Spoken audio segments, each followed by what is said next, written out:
And now we have Sunday Michael, the Deputy Business Editor of Daily Trust, joining us here on the program to talk about some of these issues. Now, before we, take a look at the issues of the day, I would like to get your thoughts on this, aviation crisis, because now it's not just aviation anyways.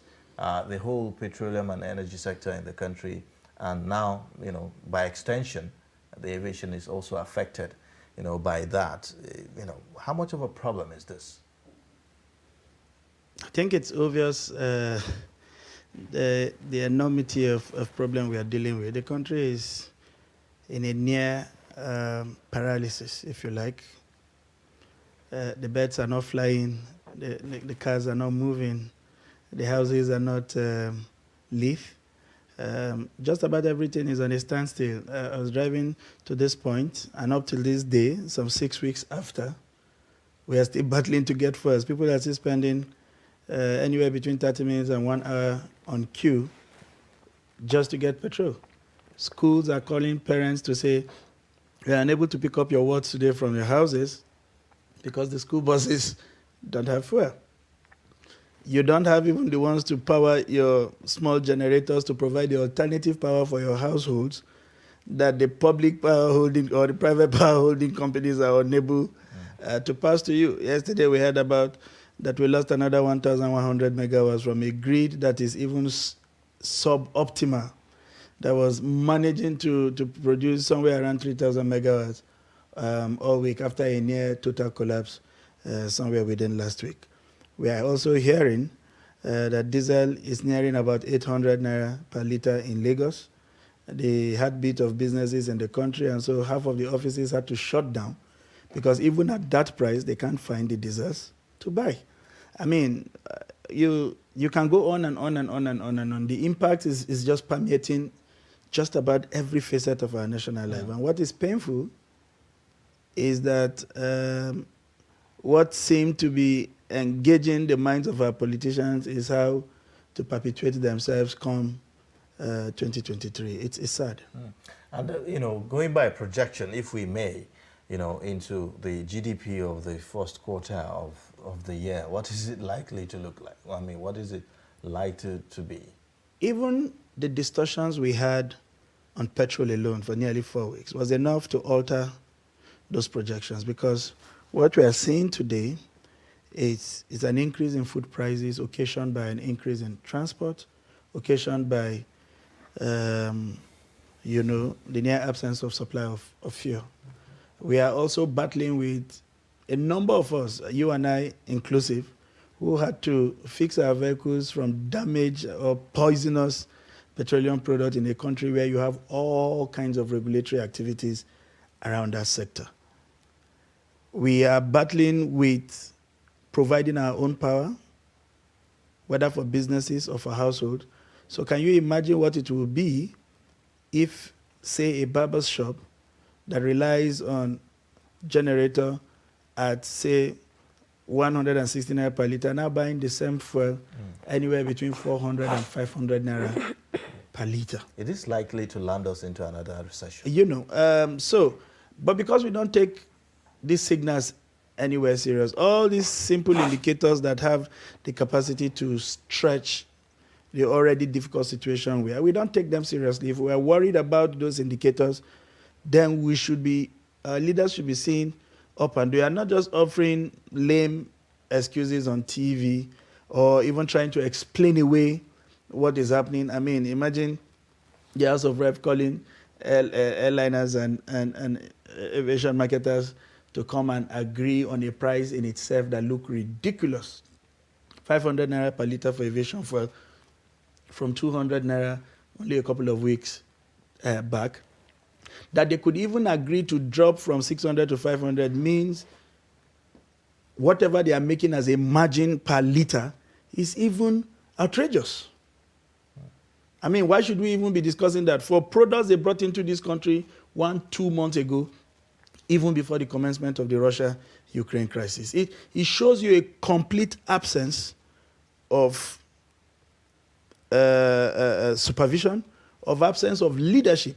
And so everybody in the market behaves the way they like because nobody in the market can call them to order. And why are the members of the parliament worried anyway? Because they have already jettisoned road transport, as part of their calendar. They just hop into locations where there are airports, and all of that. And they are running around for the primaries and the election. They will really need these things to be in the sky to enable them go around what they need to do to remain in power. So you can see why they are worried at the level of parliament and intervening. You would wish we had this kind of seriousness as intervention for the period that we have had the difficulties with petroleum sector or even the energy sector. Perhaps maybe we would have made a bit more progress than where we are today. Okay, so I would like to ask again, that is this likely to land us into another recession? It has all the potentials to land us in a recession. It has all the potentials because this is going to worsen the inflation. We've been dealing with an inflation rate that appears very high simply because food prices have refused to abate, occasioned by the insecurities in our food-producing regions. Now, imagine adding a skyrocketed increase in the price of transportation, which has impact on just about everything, transporting goods to the farm or even to the market, it has a direct impact on every household. And so you go to the market, things that, somebody was telling me yesterday, a crate of egg that used to be around 1,100 today sells for over 2,000. So the impact, can be seen across, is it businesses that used to run on diesel at 200, 180 or 220 per liter that are now buying at 650, that will give you the service at the same price they used to offer them yesterday? That's inflation, shooting out of hands, and the indices are clear for everybody to see. So if the numbers for these figures come back negative, writing off all of the gains that we have seen previously, it will not be a surprise to somebody like me. All right. Now, the Central Bank of Nigeria has revealed that Nigeria spent about $13.1 billion in the last 11 years to settle Nigeria's foreign debt obligations. Now, the international payment data released by the CBN show that from 2011 to 2021, the amount paid to the World Bank, the International Monetary Fund, the Exim Bank of China, among others, for debt service and payments, have continued to increase. When you look at that, the last 10 years, that is, all that we have borrowed, and we're paying this amount, of course we have to pay, isn't it? But is it justifiable in the sense that have we been able to justify the collection of that money in terms of investment in the critical sectors that we need to have, invested? That's a difficult question, largely because there are absence of data to show exactly where these borrowings, went into. First of all, the question would really be, what is there to show vis-a-vis the amount collected that there was value for money? 13.1 billion, to situate them appropriately for a Nigerian, will be over 6 trillion naira. That is the size of our capital budget consistently for about 3 years. The money that ordinarily should have gone into capital expenditure, we used in servicing debt. And that debt service has risen astronomically that today, for every 100 naira that we earn as a country, we are using 92 naira or thereabout to pay back our debtors as debt service. So the justification for these things would have been better if we were able to show, for instance, that we borrowed money to complete the Abuja, Kaduna, Kano Expressway, and today we can show that road is up and functional. Then we say, okay, we got a certain $1 billion for this road, and at least we can point to the road. It would have been better if we were able to show that we collected a certain $2 billion for the second Niger bridge, and today we can point to a second Niger bridge. Right? So evaluation would have been easy if our borrowings were tied to infrastructure. But painfully, and until recent years, most of those borrowings were not tied to infrastructure. They were largely borrowings to supplement overhead expenditures. They were borrowings to pay salaries. And to that extent, borrowing for consumption cannot be justifiably said to be a wise way, of borrowing, because consumption doesn't pay back the debt. It is infrastructure, the improvement of infrastructure, and ultimately the improvement in productivity, that can enable you raise the kind of revenues that you need to pay back your debt. I mean, and the borrowing, hasn't stopped yet. I mean, every now and then we see that, the president sends for this. And what are the chances that, we're likely to see the decrease in the borrowings that we're doing, looking at some of the, issues that we are now dealing with right now? I mean, yes, there's this increase in the global price of crude oil, but it doesn't look like Nigeria is making the most out of it. Clearly, the indices we are looking at today doesn't suggest we are stopping the borrowing anytime soon. If anything, we are even multiplying the rate at which we borrow. Sometimes in 2018, 2019, we were increasing our annual borrowing by about 3 trillion naira.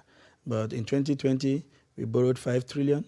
Last year, we borrowed another 5 trillion. This year, we are likely to borrow another 5 trillion. Those are the early indicators. So we have grown our debt portfolio by about 15 trillion in 3 years. That's huge. Today, sitting around 37 trillion, or if you like, $92 billion. So it doesn't look like we will stop, because there are no alternative funds coming from anywhere to fund some of the infrastructural projects that we have captured in our national spending plan, or if you like, the budget. So it will continue, largely because we have a revenue crisis. We are not earning as much as we should for the size of this economy.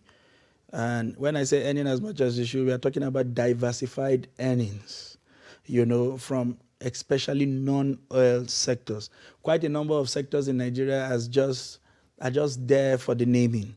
They are not returning as much value as you would expect for a country like Nigeria. Take the solid mineral sector, for instance. I mean, the contribution of the solid mineral sector to our GDP is completely negligible. It's not doing as much as it should do for a country that is as endowed as Nigeria.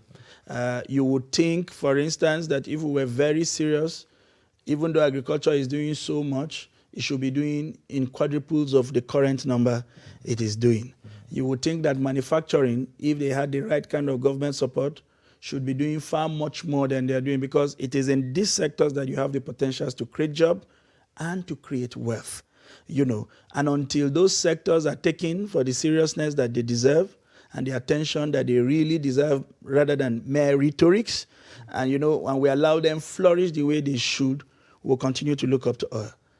Oil, like we rightly mentioned, once the prices go above $75 to $80, $85 in Nigeria, there is really nothing to cheer about, because we basically just sell the oil and then we use the proceeds for the importation of petroleum products and all byproducts associated with it, like the aviation fuel, diesel, kerosene, all right, and the likes. Okay, now, I think about 2 days or 3 days ago, I saw on the papers Nigerian government, seeking funding from the United States to fund the oil and this gas sector, to be able to supply the United States, against the backdrop of the crisis between Russia, and Ukraine and all of that.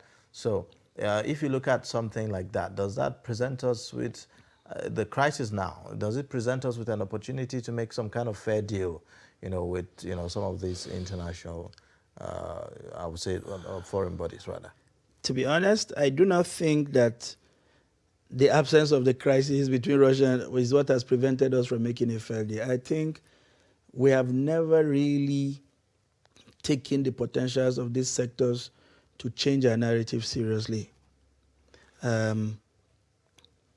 Even with the appeal to the United States, it doesn't really imply that the United States government will have to put some funding into infrastructure. It will be largely getting investors in the United States to invest in this sector.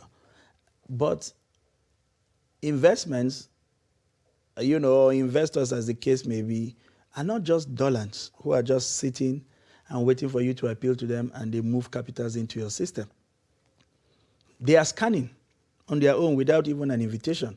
They are looking around for places with the best conditions in terms of what you are offering, in terms of operating environment, for places with the right kind of government, with the right kind of judiciary to protect their business should they come into some kind of log jams between the systems of the government, to put their money in.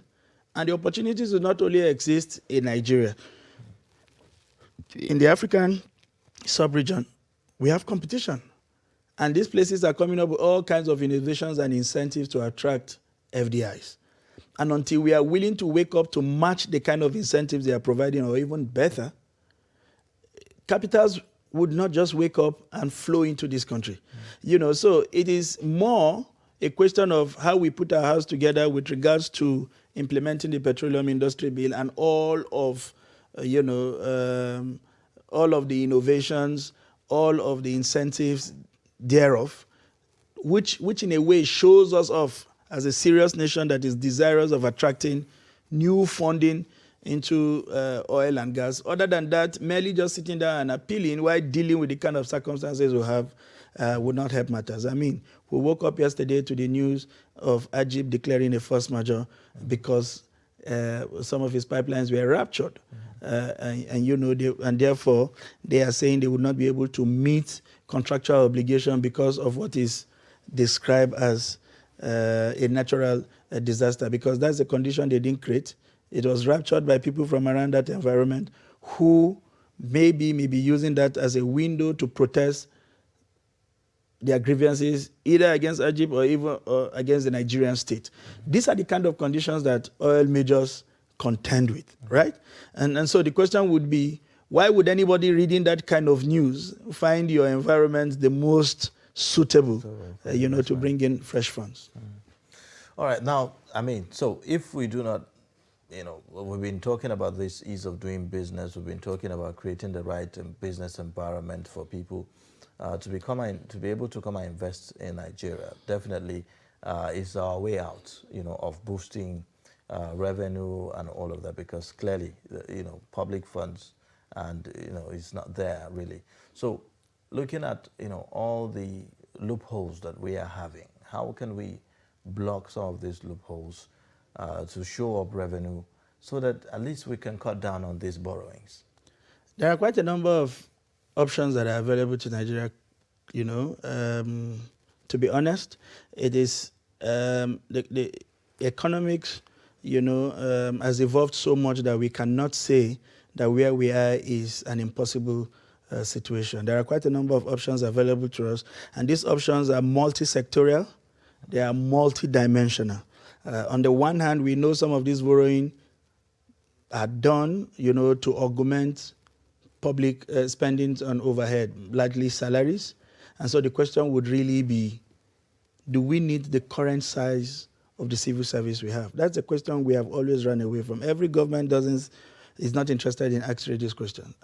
If you recall, it was debates like this several years ago that gave birth to the Orasanyas committee, which sat down and said, we have multiple agencies carrying out duplicating and overlapping functions, each of them with chief executives and all kinds of boards and councils, drawing from the public purse and adding no value to the public space.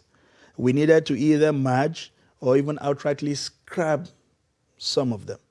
That report has been swept under the carpet. This agency talked about even shrinking some, and all of that. Well, rather, we are talking about increasing seats at the National Assembly every day, so we have not answered that critical question. That is on the one hand of it,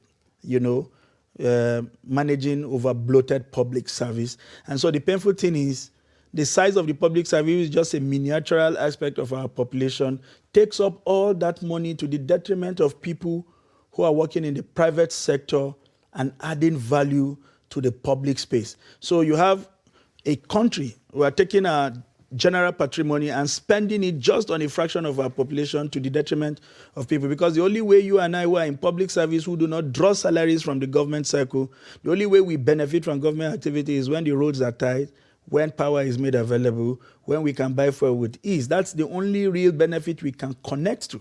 But if all we earn, including what we go out to borrow, which becomes my responsibility and that of my own children, is spent on a few of us, then it doesn't feel like the government spending is fair. through every aspect of its population. That's just another aspect of it. One other is, do we have to borrow to do some of the public projects enumerated? For instance, the argument had always been between analysts and financial experts whether it made economic sense for the government to borrow to tar the road between Lagos and Ibadan, the busiest routes in the country. When you know that if you had put out that road for a PPP, private fundings would have gone into tying those places and tolling it, and because it's a busy route, they'll be able to recoup their investment in no distant time. So the question really is, why should you take funds, for instance, that you'd have used in providing other critical public service to fixing a road that private fundings can fix? Do you need federal government funding to do a Kano-Kaduna-Abuja road? Do you need federal government funding to do the second Niger bridge? These are critical questions. The other questions would be selling off a near-dead assets. We've been spending so much on turnaround maintenance on refineries that have refused to turn around. So why continue to weep a dead horse? And within the periods we've been spending on this turnaround, several billions of dollars, by the way, an individual sank about $14 to $17 billion in building a petrochemical industrial complex, one of the biggest in the world, 4 times the size of Victoria Island. One individual.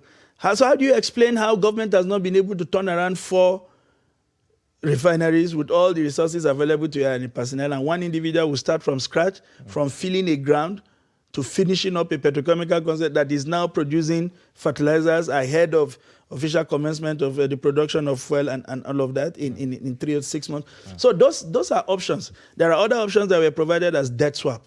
So if the debt burden is becoming too much, can't you renegotiate these things with these persons and say, we have some national assets where we are calling for private investment. If you cut down this debt and we convert them to Naira rather than the dollar form, we can then convert them, we could swap them into equities. We will make these things the equivalent of these numbers of shares in these refineries so that you become a part owner of that investment. It can be run professionally, and then you can take dividends in the future or even outrightly sell down to public interest or other interest from the world and pull out those funds. So these are innovative ways that debt can be managed so that you don't continue to pool public resources and sink them into projects that take eternity to come up, and we get to a situation where today you make 100 naira and spend 92 naira paying debts. And if you're just joining, you're watching Daybreak, reaching you live from the nation's capital in Abuja. We have in the studio Sunday Michael, the Deputy Business Editor of Daily Trust newspaper.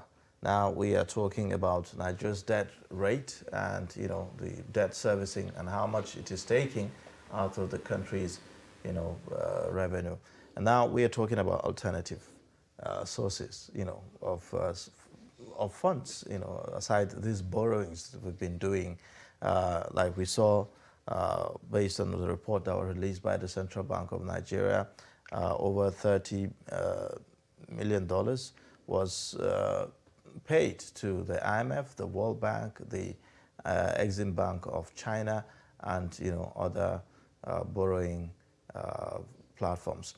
Now, talking about other sources of funding, we talked about how we can show up revenue from other sources.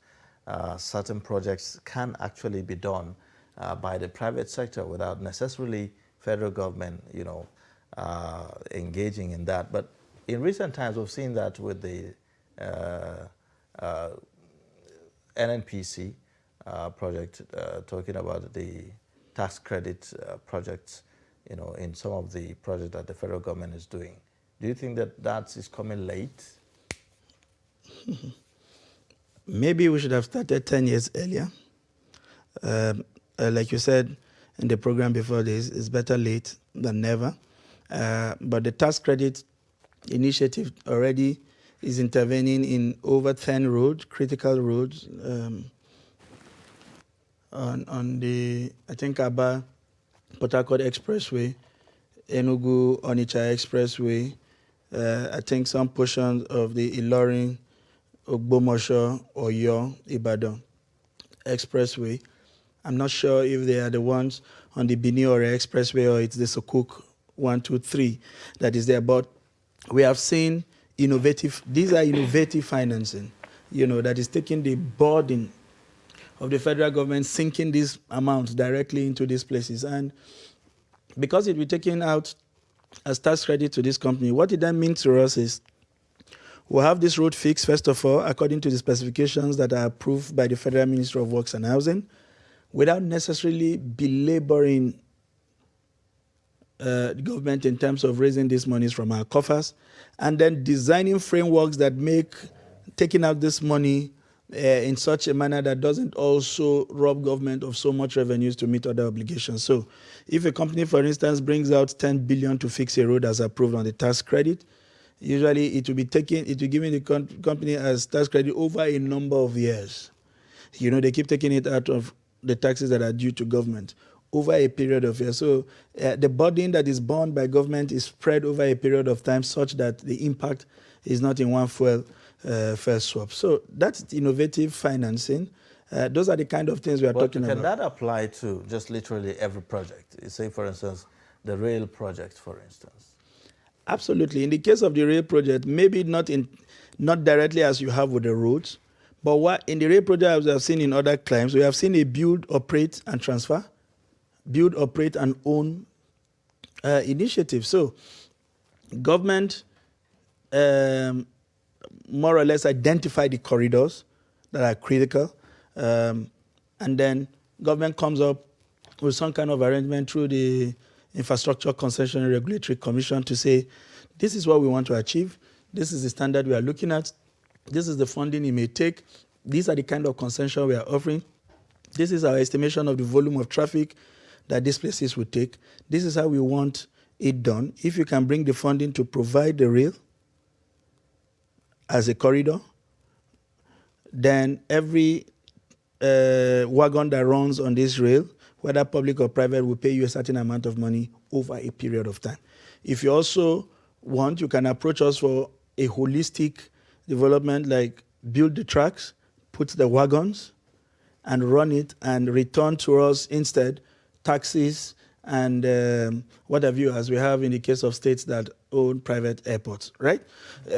Or build the corridors, allow other private players to play in the corridors, and recoup over a period of time and hand it over to us, or perpetually manage where we take a percentage of your operation.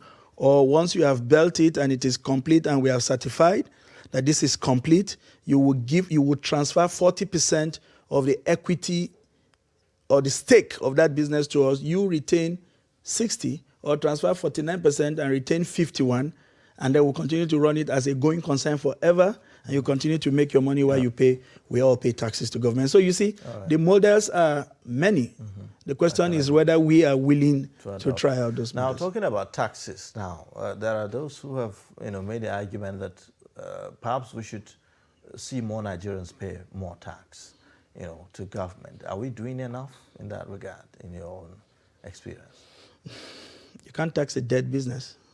You have to be alive to pay taxes. So the question is, how many percentage of Nigerians are gainfully employed?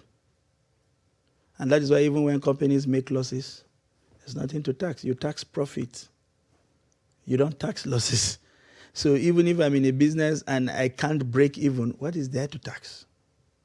So why does it make sense to say, increase the tax net?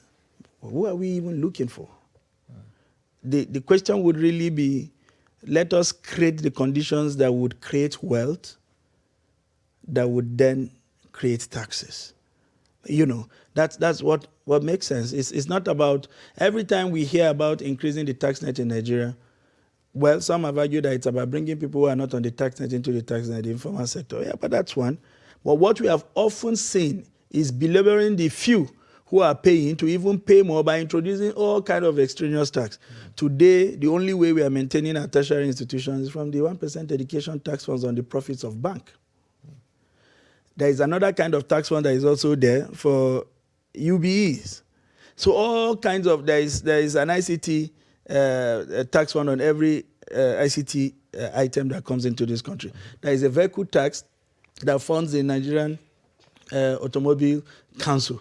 All kinds of, everything coming from the few companies that have managed to defy the odds to remain in business. So the question, if you are not careful, you will just run those companies aground because you're trying to look for more money. And, a very chunk of, our private sector is largely informal. Yeah. How do we, formalize, some of these ventures?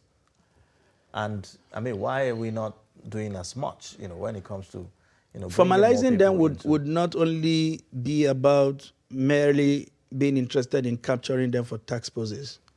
You formalize them if they see incentives in becoming formal.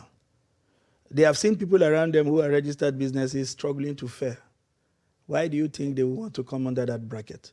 So the question really is, if I am playing in a sector and I've been playing underground and informal, and I have another person who plays in the sector, enjoys all kinds of government loans and intervention at near 0% or maybe minimal one-digit interest rate, and I'm seeing all kinds of supports from government intervention.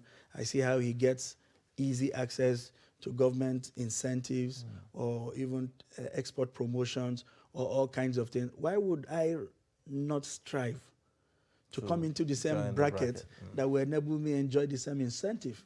But if the guy becoming known has been a dilemma for him, he has had target of exploitation. Why would I want to move from where I am to that position where he is? So what the government has done world over to bring people, to move people from the informal to the formal sector is the barrage of incentives that they have made available at one end that seem to be calling people to say, hey, come in here. I had a friend, or rather still my friend, who moved over to the state. And within the pandemic, she walked up to the tax office and said, I had come to regularize my taxes. By my calculations, I've made ABC and XYZ income, and I think my tax calculation is this. I've come to, so that we can sit down and reconcile, and then I have that tax is paid. And the government said, no, you probably are not aware. We had made the decision that people from this bracket who had been faithful, who can show track record of having paid in the last 1, 2, or 3 years, we would not take any tax from them. So that they can plug back what was supposed to be that tax payment into the business and allow it survive, so that they can employ one more American. We can keep one more American off the streets. That's important to us. And then they said, oh, by the way, in addition to the fact that you have been faithful, the government has also made some stipends available for you. So you get a tax credit from the ones you have paid in the past. We are refunding $1,000 to you. So that you can also put back in that business and let it breathe. We are more interested in you keeping people at work. And before you go, as an extra incentive for your faithfulness, go and look at your business and come up with a realistic plan of an expansion. What can you do to expand the scope of this business? Even if it's by a small margin, we will fund it as a zero interest rate. Why would I not look forward to paying the next tax? Interesting.